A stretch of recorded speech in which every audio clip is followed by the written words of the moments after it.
اعوذ باللہ من الشیطان الرجیم بسم اللہ الرحمن الرحیم قل اعوذ برب الناس ملک الناس الہ الناس من شر الوسواس الخناس الذي يوسوس في صدور الناس من الجنة والناس۔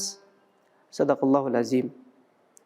محترم ناظرین و سامعین، سورۃ الناس کی تلاوت کی گئی ہے۔ یہ آخری سورت ہے قرآن مجید کی۔ ترجمہ اس سورت کا اس طرح سے ہے، اللہ رب العزت نے ارشاد فرمایا، کہو میں پناہ مانگتا ہوں انسانوں کے رب، انسانوں کے بادشاہ، انسانوں کے حقیقی معبود کی، اس وسوسہ ڈالنے والے کے شر سے جو بار بار پلٹ کر آتا ہے، جو لوگوں کے دلوں میں وسوسہ ڈالتا ہے، خواہ وہ جنوں میں سے ہو یا انسانوں میں سے۔ سورۃ الناس ہے یہ۔ اس سے پہلے سورہ فلق کے اندر پناہ چاہنے کا مفہوم اختصار کے ساتھ بیان کرنے کی کوشش کی گئی تھی۔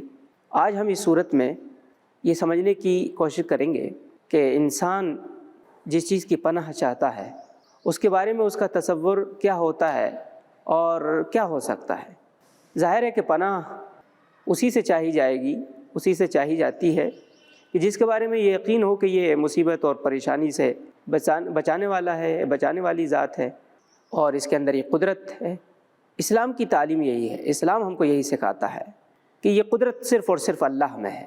اس لیے صورتوں کے اندر پناہ چاہنے کی تعلیم کے ساتھ ساتھ اللہ تعالیٰ کی ان صفات کا بھی ذکر کیا گیا ہے، وہ صفات بیان کی گئی ہیں جو پناہ دینے والے کے لیے ضروری ہیں، جیسا کہ سورہ فلق کے اندر بھی وہ صفات آئی ہیں۔ پہلی صفت رب الفلق کی ہے، فلق پھاڑنے کو کہتے ہیں، جیسا کہ یعنی اللہ تعالیٰ کی ذات ہی ہے جو رات کے بعد دن اور دن کے بعد رات لانے کی قدرت رکھتی ہے۔ اور پھر اس صورت کے اندر بھی اللہ کی صفات کا ذکر ہوا، یہ کہ وہ تمام لوگوں کا رب ہے، وہ تمام لوگوں کا مالک اور بادشاہ ہے، اور یہ کہ وہ لوگوں کا الہ ہے، یعنی جس کی عبادت کی جائے، معبود ہے۔ جو شخص بھی اللہ تعالیٰ کو ان صفات کے ساتھ مانتا ہے وہ اس بات کا تصور بھی نہیں کر سکتا کہ وہ اسے چھوڑ کر کسی دوسرے کی پناہ لے، کسی دوسرے کی حفاظت میں آئے، کیونکہ یہ ہمارا ایمان اور عقیدہ ہے کہ وہی وہ ذات ہے اللہ کی جس کے اندر یہ قدرت اور طاقت ہے۔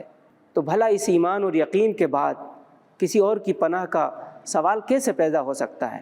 اور آخری بات یہ کہ شیطان کا بھی ذکر آیا ہے۔